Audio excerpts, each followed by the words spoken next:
সে ছাত্রদের আর মনোযোগ দিয়ে ক্লাসরুমে পড়াতে পারবে না, কারণ তার নিজেরই মেরুদণ্ড ভেঙে গেছে। তাহলে সে আরেকজনের মেরুদণ্ড কিভাবে তৈরি করে দেবে? তার আত্মা মরে গেছে, ছাত্রকে কিভাবে তার পড়াশোনায় আত্মা ফিরিয়ে দেবে? তো এই আন্দোলনটা মূলত হচ্ছে নন এমপিও শিক্ষা প্রতিষ্ঠানকে এমপিভুক্তকরণের। এখানে আমরা আমাদের যে সমস্ত শিক্ষকরা আছে তারা প্রায় কিছু শিক্ষা প্রতিষ্ঠান 10 বছর, 15 বছর, 20 বছর, 25 বছর ধরে শিক্ষকতা পেশায় নিয়োজিত আছেন, এবং কিছু শিক্ষকের বোধহয় 6 মাসও সময় আছে যে তার চাকরি জীবন থেকে সে অবসর গ্রহণ করবে।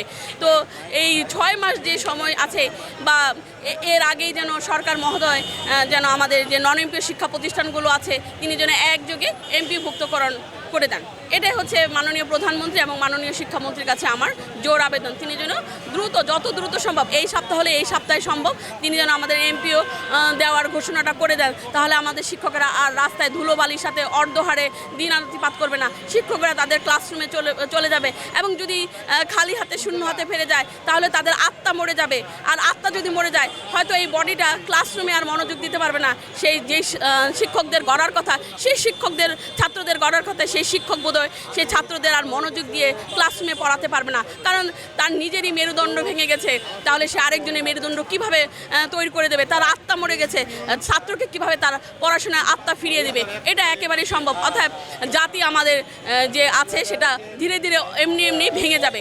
আর শিক্ষা ব্যবস্থা যদি এভাবে শিক্ষকরা ভেঙে দুমড়ে মুচড়ে যায় তাহলে হয়তো জাতি আর গড়বে না, জাতি উচ্ছৃঙ্খল বর্বর জাতি হিসেবে পরিচিত হবে। আর যে বর্বরতা তৈরি হচ্ছে সেটা ধীরে ধীরে চলতে থাকে, জাতি এমনিতেই ধ্বংস হয়ে যাবে। একটি জাতিকে ধ্বংস করতে হলে তার প্রথম বা মুখ্য হাতিয়ার হচ্ছে শিক্ষার মেরুদণ্ডকে ভেঙে দাও। আর শিক্ষার মেরুদণ্ড তো অবশ্যই ভঙ্গুর অবস্থায় আছে, তো অতএব জাতীয় এমনিতেই ধ্বংস হয়ে যাবে। এটা হচ্ছে আমাদের দেখেন থালাতে লেখা আছে ন্যায় বিচার চাই, শিক্ষক বিনা বেতনে চাকরি করছে।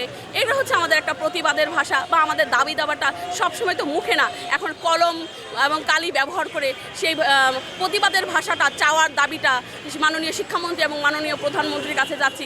কারণ একটা স্পষ্ট কথা কেউ পছন্দ করে না, বলে না যে উচিত কথায় বন্ধু বাজার, তিতা গরম ভাতে বিলাই বাজার, একটা প্রবাদ বাক্য আছে। এখন শিক্ষক তো তার মুখে স্পষ্ট কথা বলবে, সেটা হয়তো বা কখনো সরকারের কাছে মনে হবে হয়তো আমার বিরোধী কথা বলছে। না, মাননীয় প্রধানমন্ত্রী, মাননীয় শিক্ষামন্ত্রী, আপনার বিরুদ্ধে কোনো কথা বলা হচ্ছে না।